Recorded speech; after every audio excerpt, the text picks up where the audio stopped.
सिरके की भरमार है। सिरका वैसे है अच्छी चीज़ है, समझ में नहीं क्या बात है, बड़ी प्यारी पिक्चर। कैमरा अच्छा है।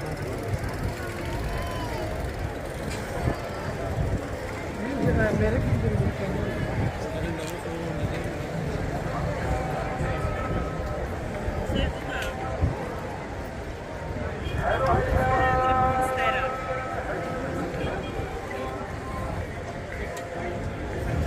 मैं भी तो ये कह रहा मैं समझा था कुछ शब्द क्या है मुझे तो बोल देता है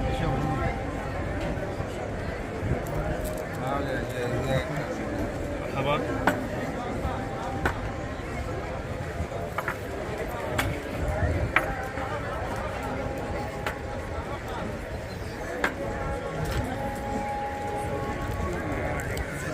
शर्ट